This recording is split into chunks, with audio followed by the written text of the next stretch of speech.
Fisem tal-Missier u tal-Iben u tal-Ispirtu Santu. Il-paċi ma'kom.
Il-mulej ma'kom.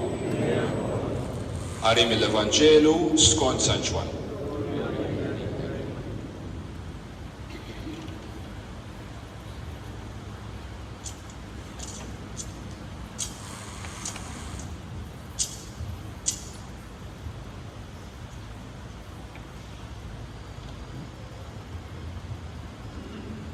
F'dak iż-żmien Ġesu qal lid-dixxipli tiegħu.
si mundus vos odit,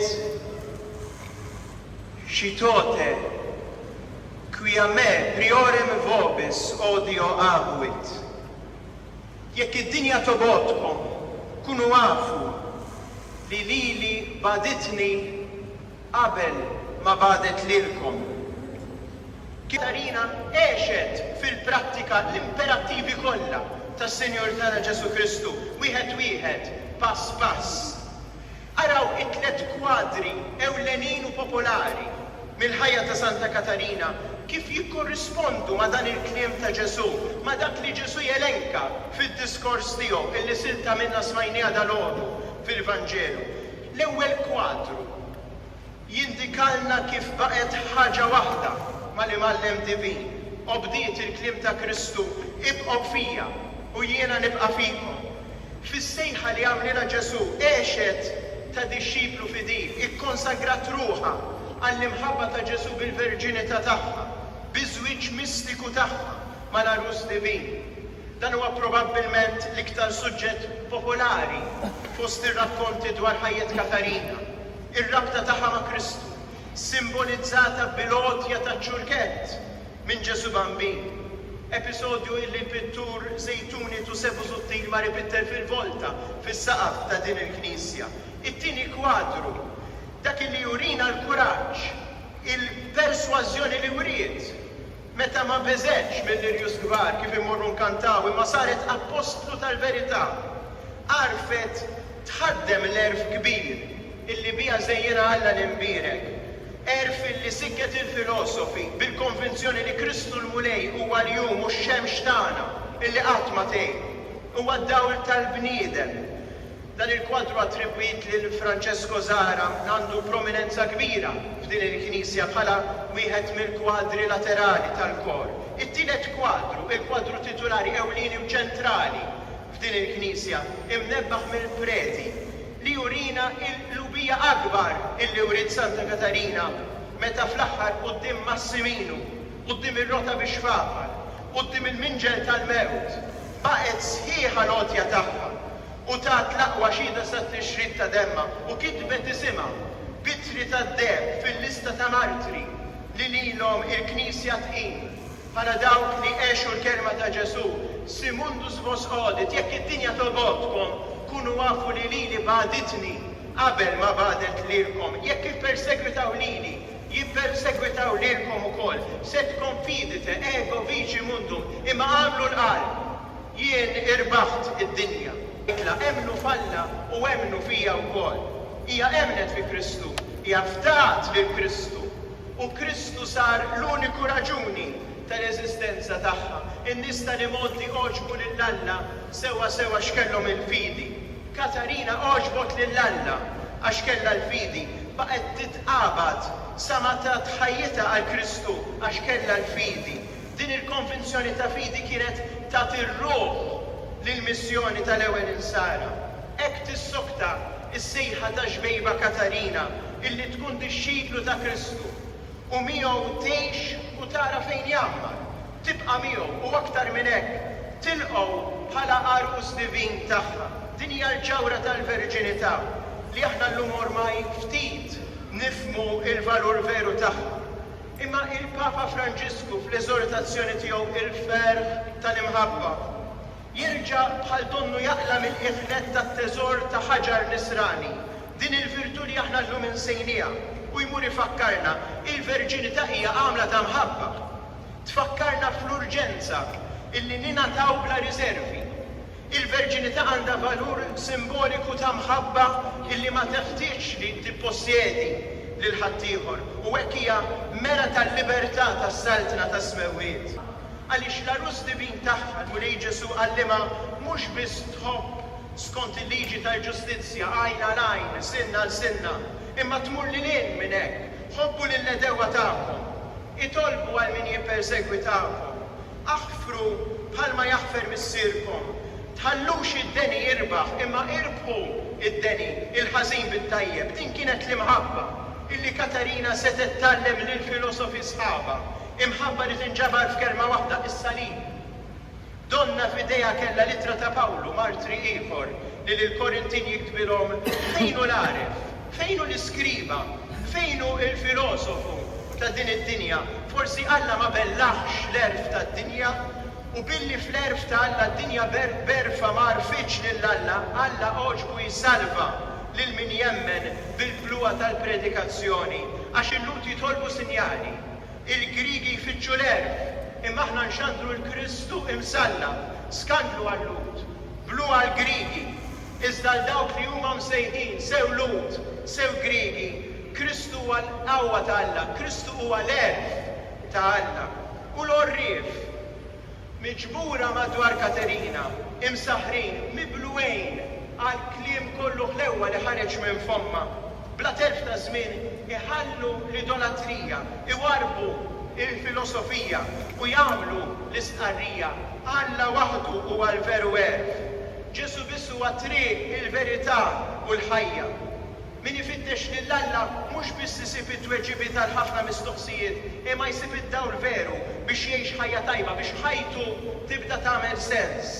Għax fl-aħħar mill-aħħar l-erf veru mhuwiex li tkun taf ħafna affarijiet, imma li tkun taf lill-Alla u li tgħix skont kif jixtieq minnek hu. Il-paġna tal-Vanġelu li aħna qegħdin nirriflettu fuqha dalgħodu hija attwali tant illi kull wieħed waħda minna dalgħodu aħna nistgħu nistħajlu illi konna madwar il-mejda ma' Ġesu fl-aħħar ikla meta tal id-dixxipli tiegħu ta' kull żmien it-testament spiritwali, il-gwida tad-dixxipulatu tal-apostolat tagħna. Imma dan id-diskors ta' Ġesu huwa imwieżen bl-eżempju sabiħ tal-martri tagħna illi għallmuna mhux bil-kliem imma bl-imġiba ta' ħajjithom. Storja antika ta' martirju, illum tingħaqad mat-tifkira ta' martri ġodda, illi anke fi żminijietna iċarġru demmhom għall-fidi tagħhom.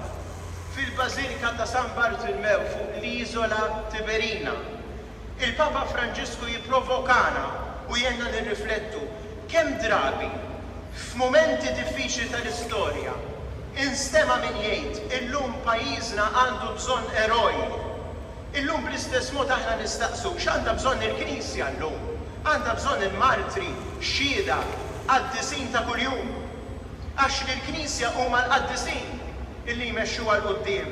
Qal jien irbaħt id-dinja ħalli wara din il-ħajja, wara dan il-witta dmuħ, jistoqilna naraw lilek wiċċ imwiċċ għax sabiħa x-xbija tiegħek magħmula minn idejn il-bnedmin, imma kemm min tisbaħ glorjuża rebbieħa fis-sema fejn issaltan ma' Kristu, monija bil-kuruna ta' glorja, reġina fost il-verġni u martri, fejn ġurnata aħna nittamaw li naraw wiċċ imwiċċ u minn qalbna toħroġ it-tnejda kwan pulkra, kwan mirabilis, quanta luce spectabilis, xi ġmiel, x'meravilja, viva Santa Catarina!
il-poplu biex minn tluħ ix-xemx sanżula issirlek offerta safja. Għalhekk ġejna mlej qudiemek dawn l-offerti biex ikunu konsagrati lilek. Miċ-ċokoltana nitolbu għaddisom bl-ispirtu tiegħek biex isiru il-ġisem u d-demm ta' ibnek Ġesu Kristu sidna, li bi kmandament tiegħu qegħdin niċċelebraw dan il-misteru. Għaxu fil-lejl li fih ingħata għalina ħa il-ħobs, radlek il-ħajr, birek, qasam, dal id-dixxipli tiegħu u qal.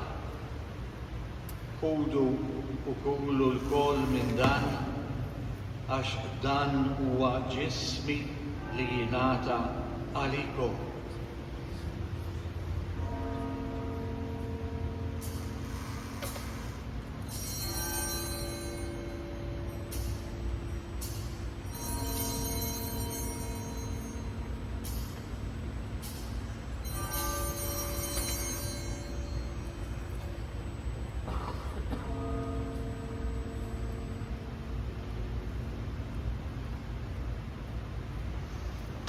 Ekku kol wara l-ikla, għal-kalċi reġarat il-ħajr birek tal id-dixxipli tiegħu u qal.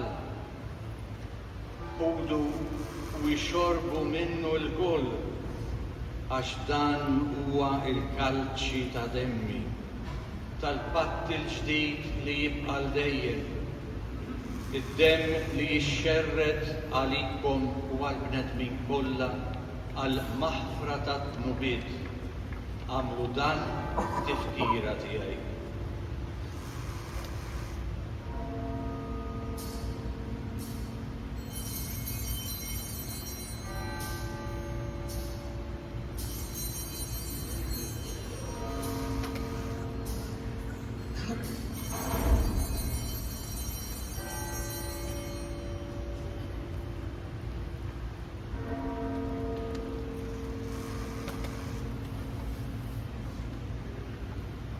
Dan hu l-misteru tal-fidi.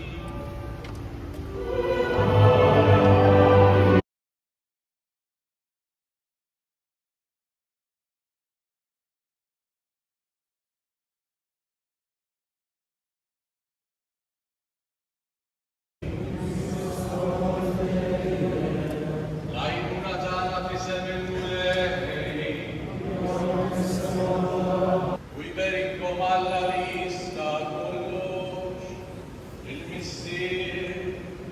Ben u l-Ispirtu Santu.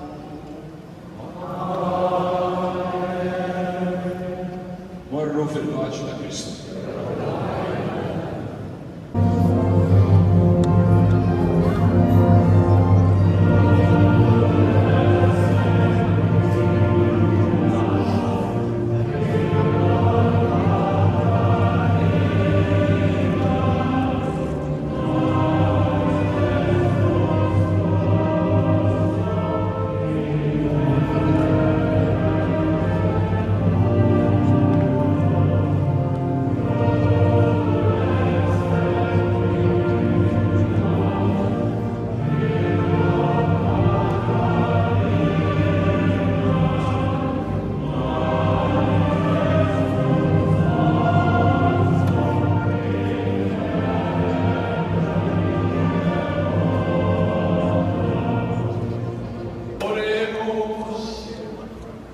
Omnipotens sempiterne Deus, qui populo tuo beatam Catarina Virginem, et invictam martyrem prestitisti, concede uteis intercessione fide constantia roberem, et pro ecclesia unitate operam tribuamus impense, qui tecum vivit et regnat in saecula saeculorum.